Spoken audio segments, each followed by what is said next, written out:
Imagine infinite possibilities. A game where you tell your own story and play by your own rules. If you've ever heard of Minecraft, you know it is one of the most shockingly popular video games on the planet. But how did a game with such a simple concept go from being nothing but the random idea of a young man in Sweden to the best-selling game in the world?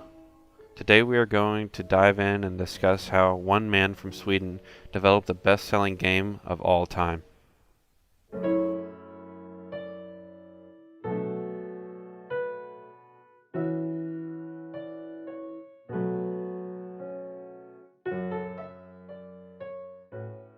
The year is 2009, and Marcus Persson is an indie game developer from Stockholm, Sweden.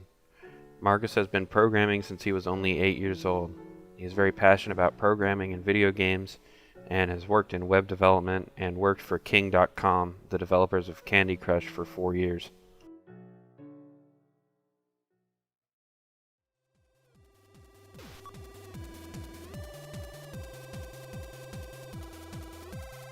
Marcus in his free time liked to experiment and tinker with games. In one of his experiments, he used some modified code from a niche freeware game called Infiniminer to create what was simply called Cave Game.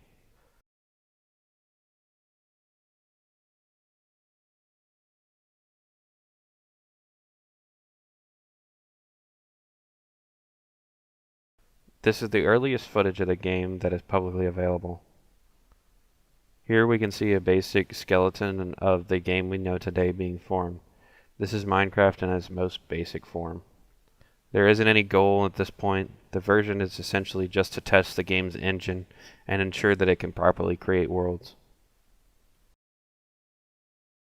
At this point, Marcus must have seen the potential of the game because he started updating it frequently. He first added the ability to place and remove blocks from the world and tested non-player characters. He then added trees and even multiplayer support so you can play with other people. Fast forward to February 2010, and the game moves into the in-dev phase of development. Many features are added to make the game a survival game, such as food, farming, day and night cycles, monsters, and crafting. And it was at this point that Minecraft was available to purchase. And then on February 27, 2010, one of the most important features in Minecraft was released, and that's Infinite Worlds. With Infinite Worlds available to the player, it now turned the game from a little experiment into a massive world where everywhere you go there is something new to see, caves to explore, waterfalls to jump off of, mountains to climb, and resources to collect. After this, Minecraft went into its alpha development phase, with a more organized development structure. In September 2010, Marcus hired his very first team of programmers and artists to help him bring the idea to life. Once Marcus began to hire help, the speed at which the game's production was going greatly increased, which meant they could come out with new updates much more frequently, which added more to the appeal of the game.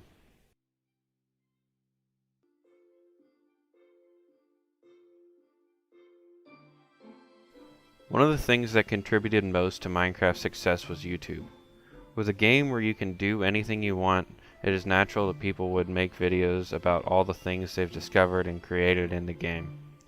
During Minecraft's alpha and beta phases of development, the Minecraft scene on YouTube was flourishing. It was hard to go anywhere on YouTube and not see something about Minecraft. This is my house here, as you can see.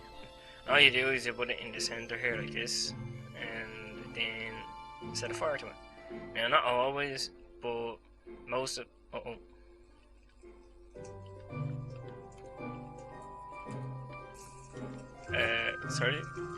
Sorry guys, this is not supposed to happen. Crap. Oh, no way. Yeah. You have got to be kidding me.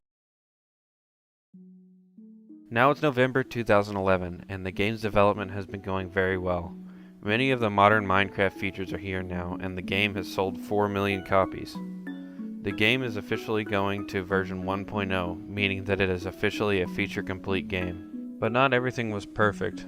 Marcus was a programmer at heart. He loved making games, but he didn't like the spotlight so much.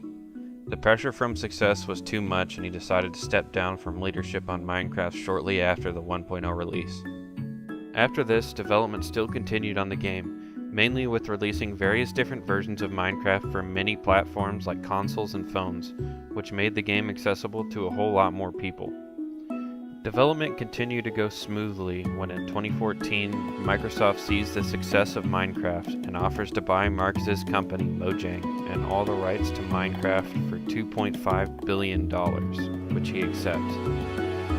Finally today, with Microsoft expanding the reach of Minecraft as far as they can, the game has sold more copies than any other video game ever made, with 200 million copies sold and counting.